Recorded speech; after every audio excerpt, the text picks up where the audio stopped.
Call this meeting of the Oconee County Planning Commission to order, please. It's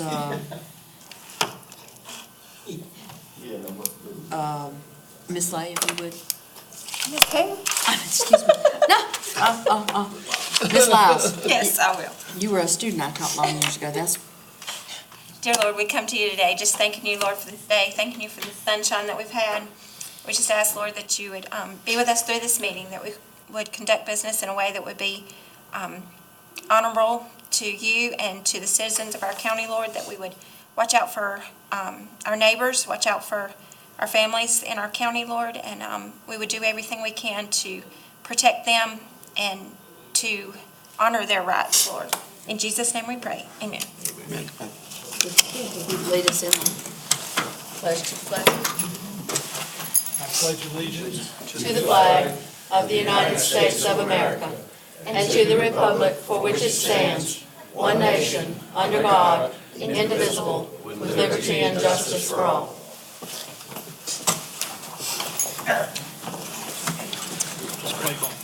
All right, there's no one signed up for non-agenda item comment. So is there any comments from any commission members?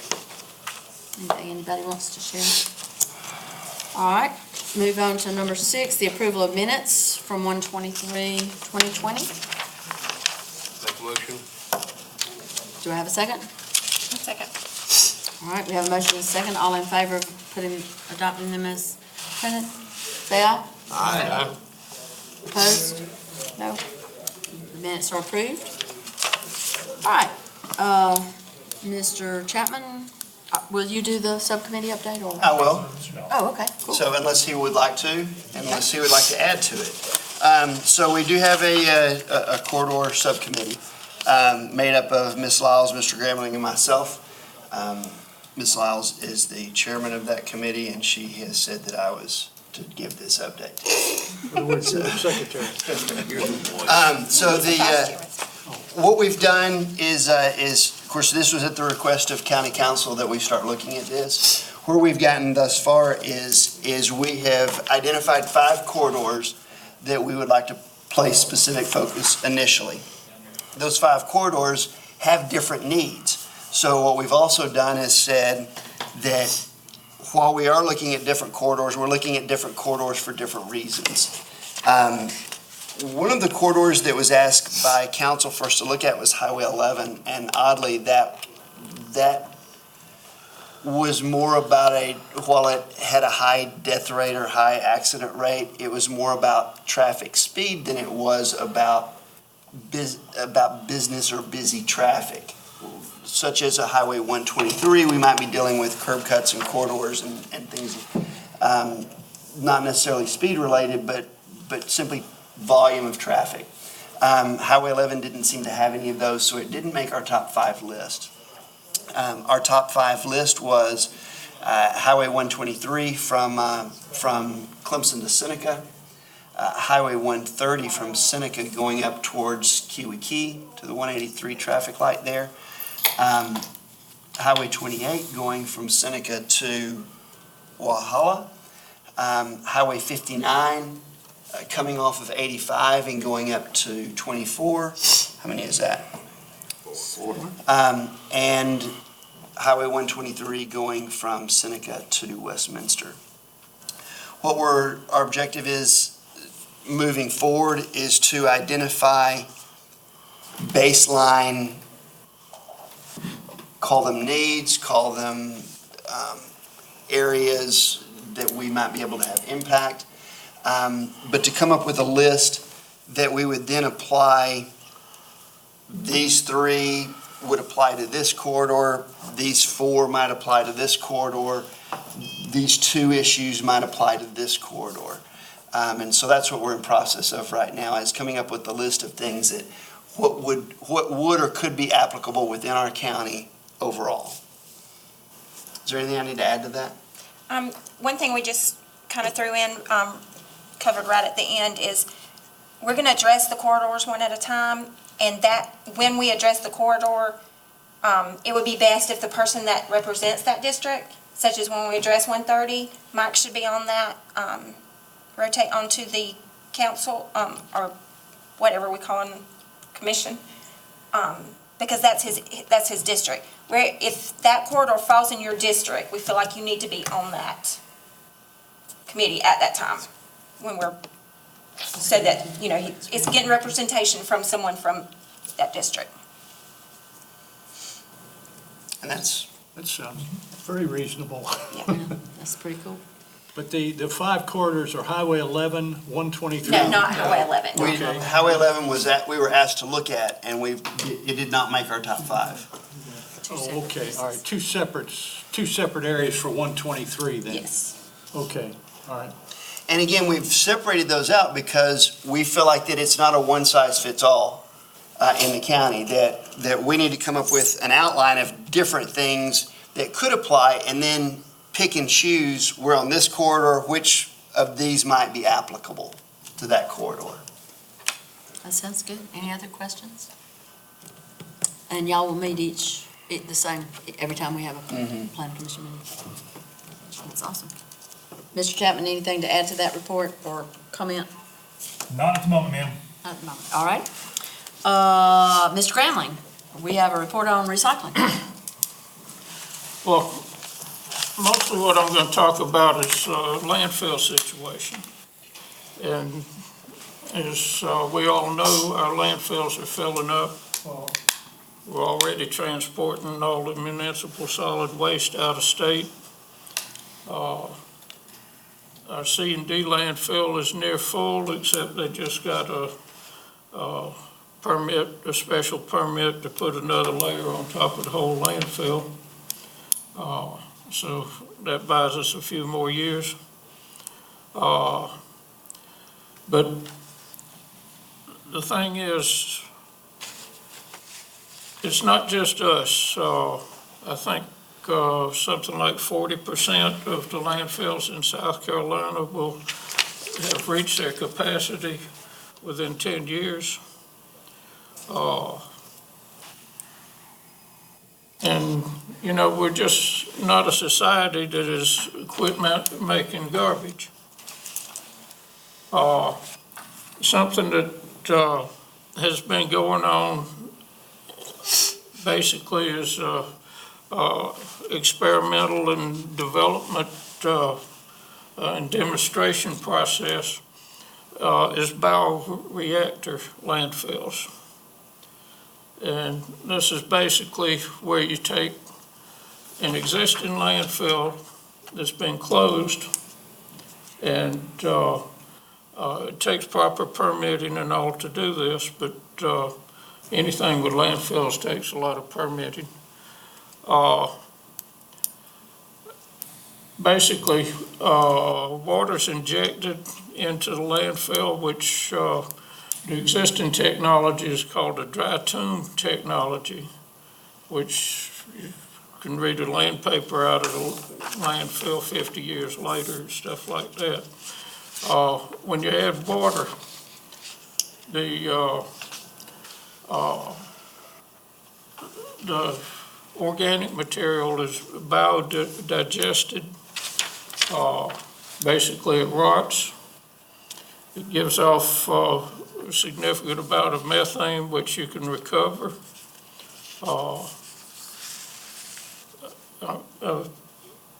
It's usually a pretty significant amount of methane. The landfill that I've done some work at up in New Jersey had it was 10 or 12 16-cylinder Caterpillar generators running off the landfill gas they were generating in this manner. But I think this is a process that we should explore. Is something we could do with the Five Forks landfill, and there's several ways to go about it.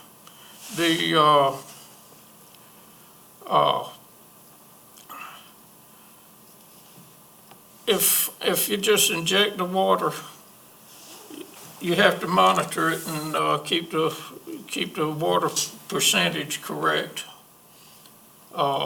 and it's a significant amount of water.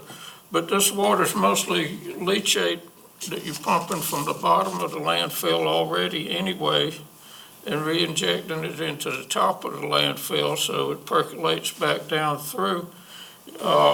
You may also have to add other water, but that can be done with storm water or lake water.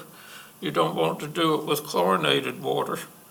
The chlorine will kill the bacteria that you want to do the work.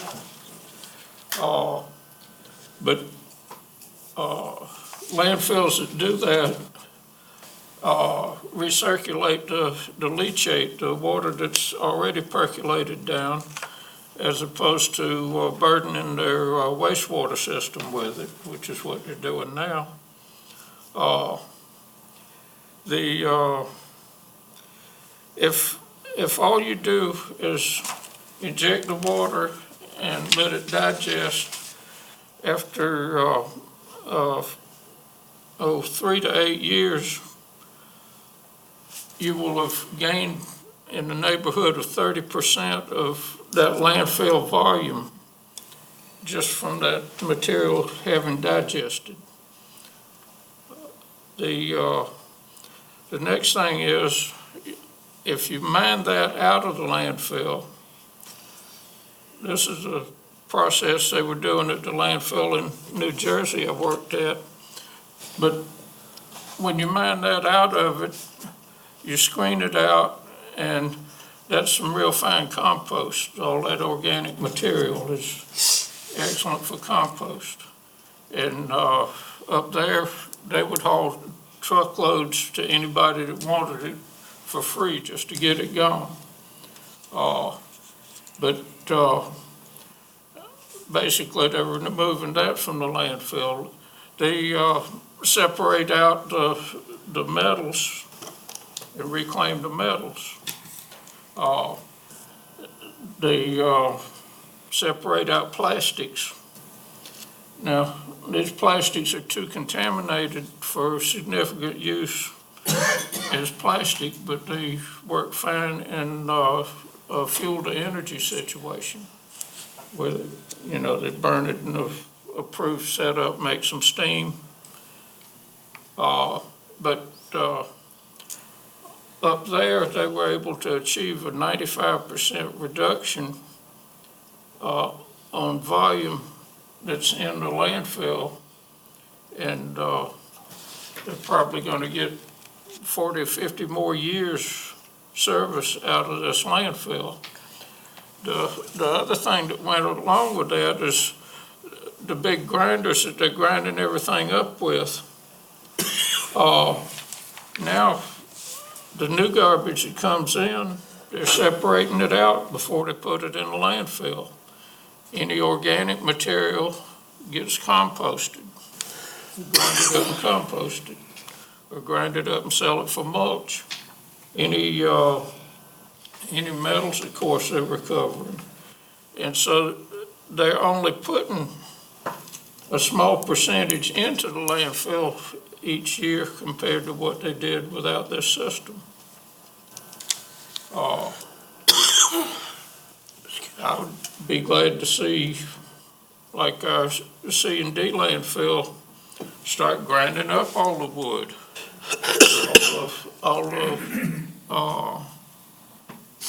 like waste concrete and any kind of masonry. It could be ground to gravel, and any rebar in it reclaimed for the scrap steel. Instead of putting that material back in the landfill. Do you know how they sorted the metals and things out of what was degraded in the one? In other words, does that mulch material then have to be run through some kind of screen or magnet or something that takes out the metal and glass? The system they were using up there is they had a large screening system that as they took the material out of the landfill, they put in the screening system. Now, this is after it's already decomposed for a number of years.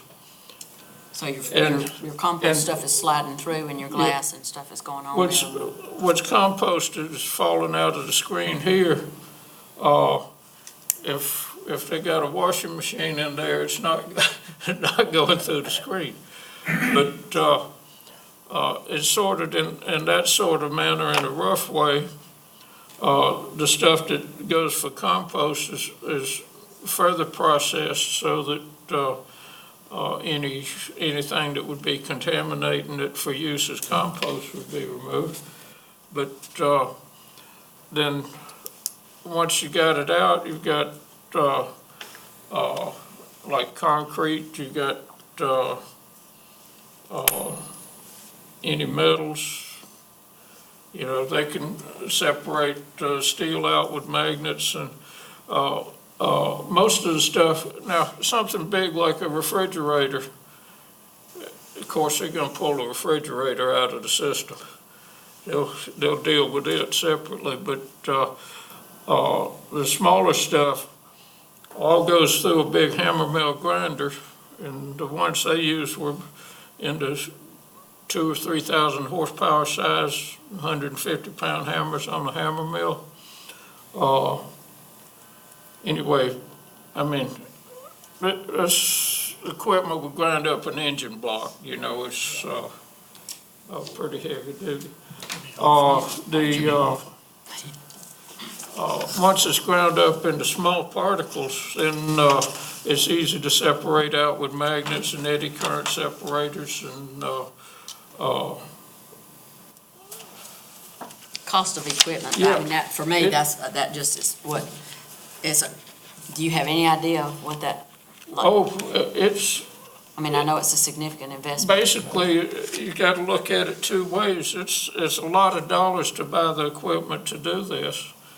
What happens when, Georgia or wherever our solid waste goes every year decides they're full up?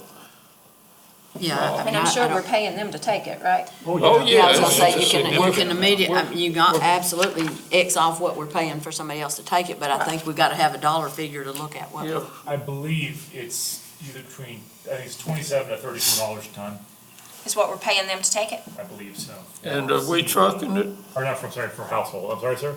Does that include trucking? Well, that's our, since we truck it over, no, there is an additional cost, correct, in fuel and personnel time and equipment. Yeah. yes. So you add a percentage onto that. But the last time I pulled the numbers, I think it was between, let's just say 30, for conversation's sake, let's just say $30 a ton. And then we get paid market value for the recyclables. Wholesale.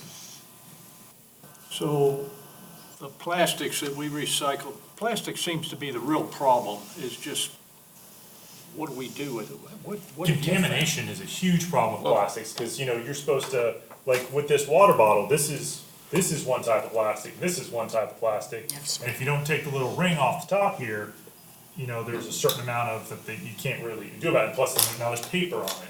So plastic does seem to be an issue, although we do a good job of, recycling. I think I wanna say the moneymaker's probably cardboard, as far as the highest, but I'm not 100% certain on that. Well, What are they doing up there with plastic?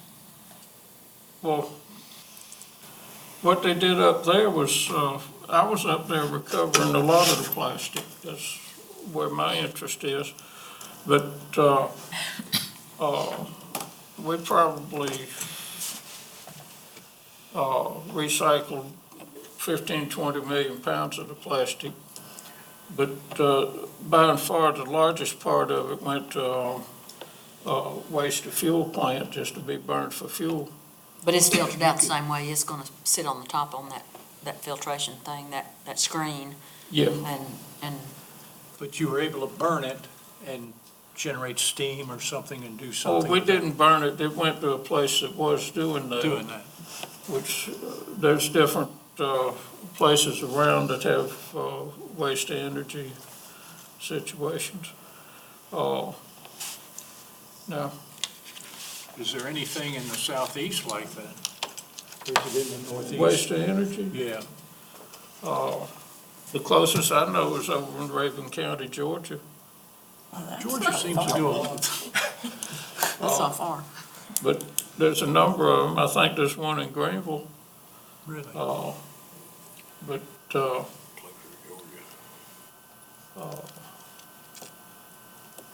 different ones take different kind of materials. What about the equipment itself, the sorter and grinder?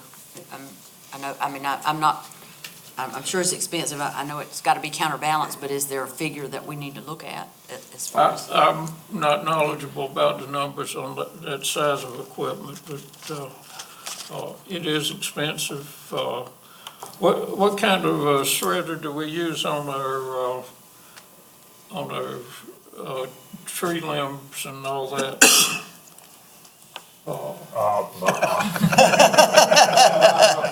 It's metal. I'm understanding we're currently grinding our We mulch category that for sure, we one. do have a mulcher, I can find that information, I can ask, That's Some- that's a new piece of equipment that they got. I mean, it's only about 2 years old.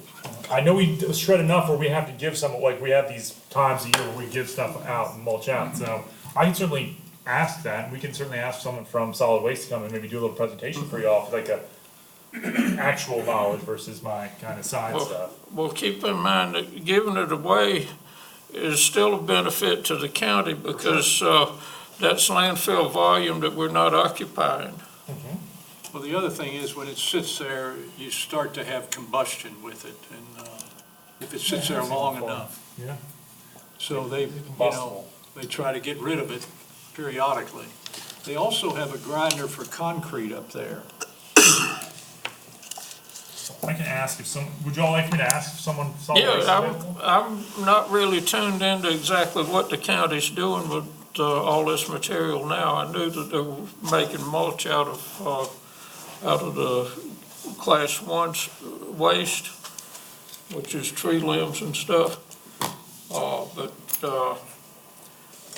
I think that. I think they just that- bury the construction stuff, right? They Yeah, just- that's what they're doing. They're just burying that. What All about, industries had to abide by the same guidelines that agriculture does, then they would have to do away with their own waste without burying it. You would have to compost, so. right, the Push- composting is very. Push everything familiar. on everybody else that they push on us. We can do that. The, what do we currently do with, like, I know that there is a place to recycle plastic in, but I have been told that then it's all just dumped in the same trucks that go off somewhere because we don't actually recycle that. Is that, do you know that? I mean, I haven't seen it with my own eyes, but Ms. Brock did a presentation for council, and she said of all the plastics that we recycle, I think we've only had to just dispose of one truckload because we had a hydraulic hose burst in it and it soaked everything in hydraulic. Well, other than that, So it does go someplace it where goes, it's it's recycled? like, we don't just, now sometimes we'll stockpile it, either waiting for the price points to drop or to get enough to make economic sense to truck it there. But no, it's definitely recycled, so I mean, you may see a pile of it at the transfer station, but it's there because we're waiting to ship it, we don't go like every day if we don't have a big enough reason to. Is it compressed or is it, I don't know, I mean, that would be another interesting question or I'm not sure. answer. Yeah, well, we can Because certainly. I know for me, milk jugs, like we go through like 10 of them a week, so that becomes Wow. that's a space. That's a pretty sizable space when you talk about 10 milk jugs that aren't mashed. That's just a lot of milk, I'm stuck on the 10 milk. Please remember, I have 5 bottle baby lambs, so Oh, okay. that is not our family, that is our total household. That's where it's going. Gotcha. But anyway, I mean, it would be nice to know perhaps what we do with what we have. Gotcha. So that, and then, a little bit of a cost. I'm sure we could figure the trucking, but it'd be nice to know what is added to that so that we would know then what we're already spending compared to what it would cost one time to purchase the material to do this in a landfill. Because, I mean, when we compost, when we used to compost at school, you made what you call compost tea, which was your fluid. It was very rich as a fertilizer, and we could sell that to the teachers as a source of income because it makes great fertilizer. And so that I know you'd have to recycle that. Probably you wouldn't want that going out, but if you got it clean enough, you could certainly. So Hold me for 1 second here, because I recall I made I'm trying to look through my shared file here. Hold on for me for one. This one? Oh, here we go. No, that's not it, it's definitely one. Hold on, because I actually have some of this information somewhere, I just wasn't planning to, I guess I should have been a little more prepared for it, but give me 1 second to look for it. Mr. Granley, how long have you been in the recycling business?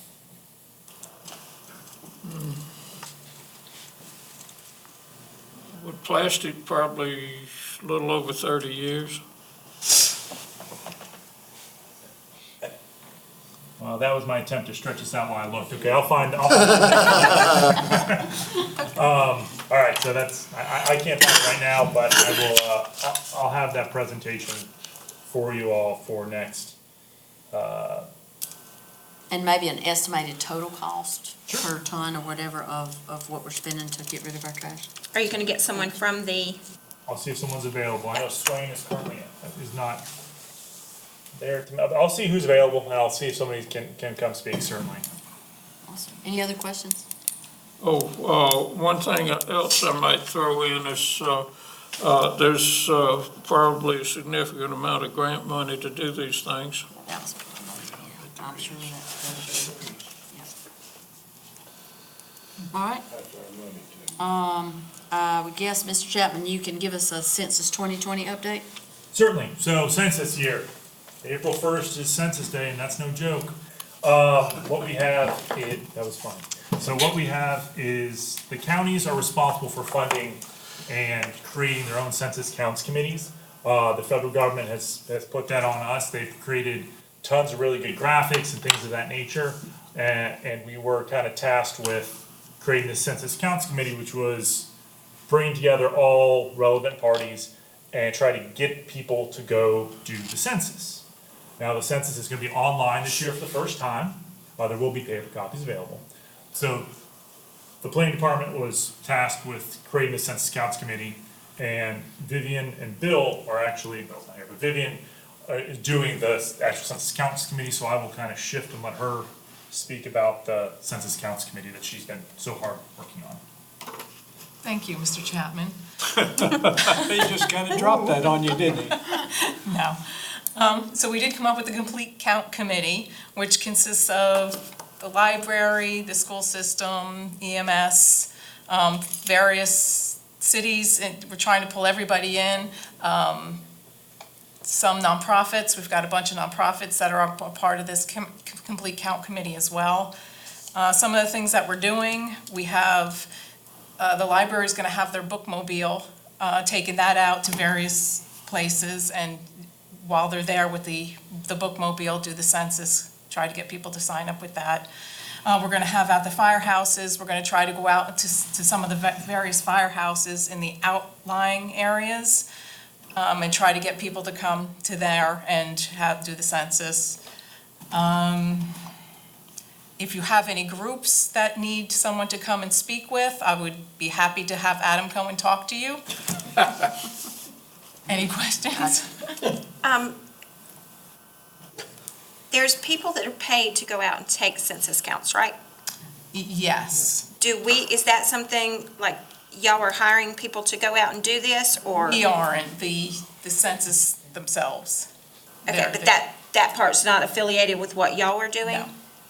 No, we're not a part of that. If you can get the volunteers at the fire department to hit it as hard as they hit their fundraisers, you'll get your census count. And they know all the people in their area, so that is a very good resource, is the volunteer fire departments. So another thing with the census is that the census is actually well before any of the amendments mentioned in the Constitution of the United States. It's the sixth line in the Constitution, is that the country shall enumerate, see how many people there are. It's the sixth line of the entire Constitution, comes before all the amendments. It's up there and, say, hey, we need to know how many people are here. And the Brookings Institute from the last census did a study and says, how much is it worth? I mean, let's be very base here. How much is it worth to us? So in South Carolina, it's worth approximately $1,200 per person counted to us. in forms of, Mr. Granley mentioned grants for recycling and waste. Well, a lot of those grants are based off how many people are in the area. Grants for education, monies that are set aside for roads, federal dollars for even for state roads and local projects. Those are all valuable, and because it happens so infrequently, and you don't really see that, like, oh my gosh, look, we did the census and we got this block of money. You don't often see that, you kind of don't, it gets lost in the noise. So it's worth about $1,200 a person for every person counted. So we will, hopefully, you all can push that off to your groups, as Vivian said, on your personal social medias. We'll get you some of these graphics, and really push it, because the lion's share goes to healthcare of all the census dollars throughout the country, Medicare, Medicaid, things of that nature. Our hospitals are funded. So if you use any of our public services, a lot of them get federal dollars, and that's based upon grant money. So hopefully you all help us push the census out there as well. And more importantly, your representation in Congress depends on a correct census count. That's right. One county in South Carolina during the last census gained a representative, and one county lost a representative. And it's very important from that perspective. And also, if we ever go to do redistricting, and for the county level, that's very important. There's lots of information we can give to you if you all want it, and if you all want to join at any point in time, Vivian's happy to have you all join. And yeah. that's what we have to say. How are you addressing the Latino group? We actually have someone from from James N. Brown, the school. She's the family liaison for that group, and she is also in a lot of the churches. So she's going to be hitting a lot of the Latinos for us. And you have a city councilman too, also, who's from the Hispanic community as well. Right, That's Emily. right. Any other questions, comments? You don't need anything else from us, right? That's just an update. All Just right. an update.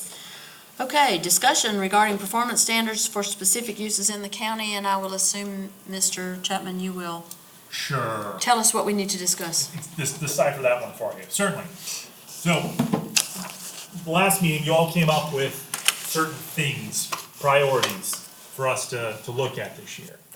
And some of those were performance standards. So, in the county, we have 7 items in our unified performance standards. Those are sexually oriented businesses, airport height, communication towers, group residential, land development regulations, tattoo parlors, and signage.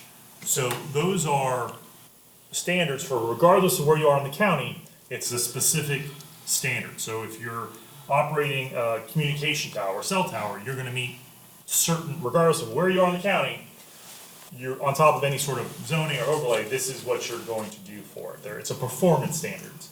So when during your last meeting, you brought up several things that are performance standard driven.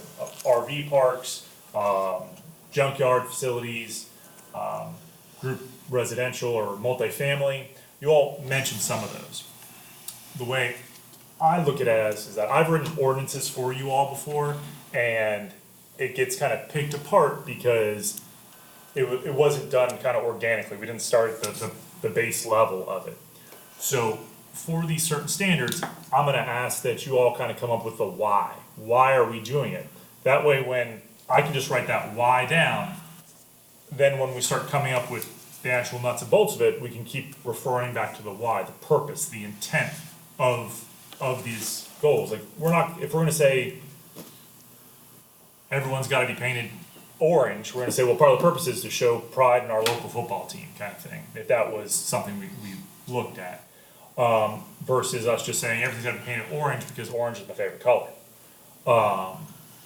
That's what I'll ask you all to do. So those certain ones you brought up were junkyard standards, RV parks, multifamily. And I'll probably send you all some homework if y'all will get into it, and maybe next meeting or the meeting after, kind of drive into the why and start looking at the why of it. And once we determine that, then we can look at the nuts and bolts. But I don't just wanna come up with RV park standards and have us sit there and just kind of edit it. I wanna come up with something that there's a purpose for why we're doing it. That's kind of my Is that? Was, That makes sense, because then you're actually addressing the actual problem instead of The need, addressing problems that don't exist and creating more problems. were we not trying to see if we got some direction from the county council, the strategic session, to see if they were interested in one of these or any of these? Certainly, we did ask that of them. However, we've, I'm asking that up here, was that not our purpose? Right, yeah, that's what we said it. I just, when is their session, their The 11th. planning? February. Okay. so as things take time, yes, we did ask, and even the comprehensive plan hasn't been adopted all the way through either. But knowing that government's very deliberate in their actions, even if we go through this exercise and don't work on it fully, we at least have that in our back pocket. And with the assumption that the comprehensive plan may pass, the assumption that they'll look at some of the things that we've asked them to look at, point out at, I think it works in our favor to say, just kind of, hey, we've already started looking at the rationale behind it. So when it finally does filter back down to us, then we actually we started working on something. So to give you an example of what, is this gonna work for me? Yeah. What some of these are, so this is our land development regulations. And this is what I'm highlighting here. This is kind of to encourage the development of economically sound and stable county. That's a why. That's something we kind of look at for anything new. If we're looking at junkyard ordinance or multifamily or what have you, we want to come up with a purpose, a sense of why, and that's why I'm asking this. So to answer your question, Mr. Smith, yes, we're still waiting a whistle or a go for it. However, being prepared for it is kind of the reason why I brought this up to you all. Okay, thank you. Any other questions? Everybody okay with that homework assignment? Yeah. Because mentally, I can sort of tick off a few of the things we talked about, and I don't think it'll be hard. So, yes, sir, we will do that. Is there specific ones that you want us to, Are you going to all the send ones us? that we listed last time, or? So what I think I'll do, and I'll speak with Ms. McPhail about this, is I'll list out the ones that you all put on there. And if you all have any other ones as well, you can work on those independently. If you feel really passionately that gas stations should all be a certain way or operate in a certain way, or should have one entrance or two or what have you. I'm just using gas stations as an example. You could certainly do that on your own, and we can bring it up and discuss it here as well. I'll bring up the ones that you all voted on sending, which I believe is junkyard, multifamily, RV park, and commercial development. I believe those are the four that you all looked at off the top of my head. So those four are specific, and then anything else that you all feel strongly about, you can certainly look at as well. Are you going to send us something then? Yes, sir. Okay. Everybody good? You know your homework assignment? I'd have to have after meeting detention next time. That'll be good. All right. Is there any unfinished business that anybody knows of? Is there anything else, Mr. Chapman, that we need from staff? For unfinished business, no. For new business, I'll have something for you. Okay. I'd like to add one more thing in that I didn't mention. I mentioned several times about the landfill I dealt with in New Jersey, but there've been, I think, 82 landfills in the United States that have used this process. One of them that EPA thinks highly of is Buncombe County, North Carolina, which is the Asheville area. Anyway, I'm intending to communicate with them and talk to them about it some. Maybe make a visit up there. How about a field trip for everybody? We can do that. Do we have a public meeting on the way up there?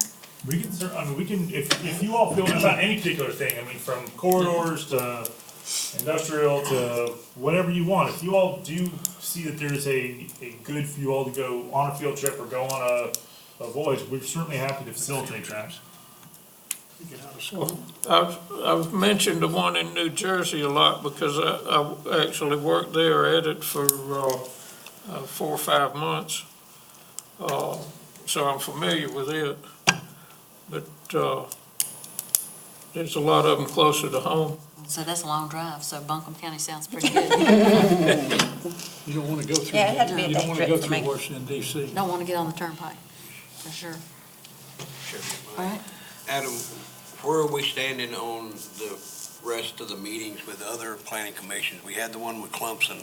Has there any others been set up with? Has not as of yet. I didn't set anything up before the new year since both Westminster and Walhalla had some changes. Clemson and Water, the other one, they're going through a little bit of change at the moment, so I'm gonna let them figure their health out for a minute. I will certainly reach out to Walhalla, Westminster, and Seneca if you all would like me to again, or like me to, for you all to have a kind of a group meeting somewhere and kind of talk about some things, such as our corridors. Solid waste is definitely a thing to talk to them about because they use the landfill. they use it. I think it might be better to wait just a little bit, especially corridor-wise, if we could get a better plan before we have meetings with them, so that we're not just going in there with no plan. That's fair. It'll take a while to set up, so I can certainly, look for a early summer kind of meeting there. I just didn't want it to stop. We had the one and it was fairly good, so I think the rest of it would be very informative on us at what the rest of the planning commissions are doing in the county. And just a quick, I know this was written down in some notes that I had, and I had forgotten to bring it up. Somewhere along the line, some of us discussed, does our enforcement officer have what he needs to do his job? Mike is rocking and rolling. Yeah, we have the International Property Maintenance Code. Since he started, we have, I want to say last time I looked, about 120 open enforcement cases. It's an interesting because he uses International Property Maintenance Code. That's nothing that we have really any big say. The things that we can regulate there are fines, and if we wanted to set a height of grass for limit in lots, we could set that. That's actual blank space there. We're not going to. I've already seen this. You mentioned Not it. going there. No, Be finding me every day. your hay is 2 tenths. Exactly. So I believe so at the moment, and we have a lot of it's interesting, if you all ever wanna kinda come in and talk with him and kinda pick his brain a little bit about how he does it. I believe we have the support. I'll certainly ask for, budget time is slowly approaching, so I'll probably ask for a few things, but, yeah, I think it's quite impressive how much change can be had by just having some face-to-face contact with some property owners. But he's enforcing things that we have adopted as a county. Correct. The Not just International going out Property there. Maintenance Code. Yeah. We've adopted that entire code. It's a I state-approved think we code, apparently. have to do that part. So somebody else wrote it, and we adopted it because it beats building up our own code. So we adopted fire code, building codes, we have literally they sent us a bookshelf of books that we've adopted. Well, whether we adopt it or not, it's a Did we state hear code, from we have Tom? to abide by it, so, I mean, if the state brought it up, or has it, so, we don't have a whole lot of choice on that matter. Are we good? Could we hear from Tom? Tom has something. Yes, sir. Mr. Parker.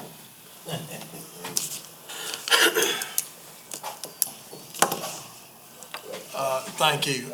There are certain mandated state codes, which are the building code, fire code, electric code, plumbing code, and several others. The International Property Maintenance Code is an optional code, and it is generally adopted locally. Now, I can't tell you the last time I've actually seen an ordinance come through Oconee County that has adopted it, but it has to be adopted locally. But it is actually written by the International Building Code Congress. It's not locally written. So, but at some point in time, if they haven't already done it, they do need to readopt it. It needs to be readopted every year. Thank you, sir. Mr. Chapman, can you speak with our enforcement officer about making sure that Yes, ma'am. he's where he should be? Yes, ma'am. Thank you, sir. All right, new business. I hear we have some of that. You knew I was going to do it. Yes, sir.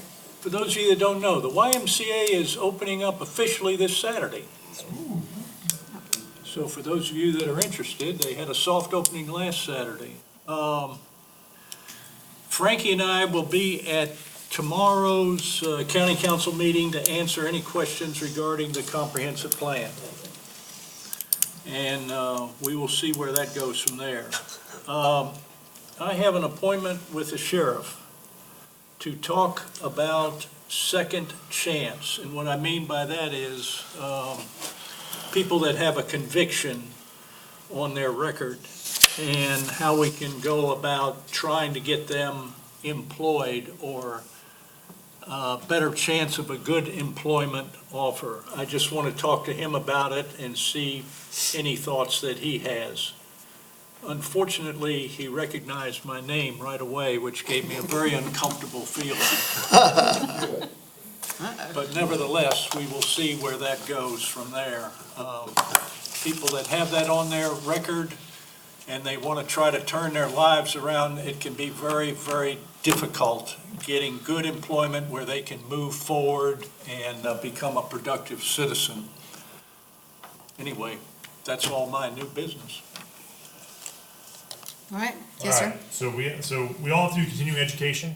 We're gonna host it here on May 4th at, I believe, 3:30. 30, maybe, 3:30 to 4:30, 3:30 to 5, let's just say. just before the planning Right, meeting. just before here. Are you all available that day? And it's far enough out where it's a lot easier for me to get y'all at once, and since you're already coming here, it's right May before 4th. here. Monday, May 4th. It's only an I hour. have it on my calendar. I've No got it on my conflicts calendar for at some this reason. time. Alright. I think, But the if I next, have the next chickens one's gonna be going held in Greensboro. No, so if I can get y'all on here, that'd be great, cause it helps keep us from having to wrangle y'all around. And keeps all y'all in compliance with it, and it's only an hour long, so the person coming to do the class knows that we're having a meeting afterwards, so it's going to be that hour.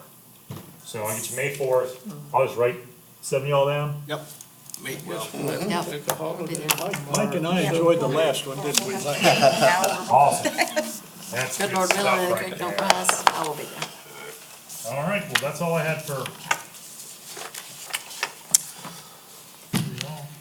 Any other comments or questions? Motion to adjourn? Second. Third. We are adjourned. Go.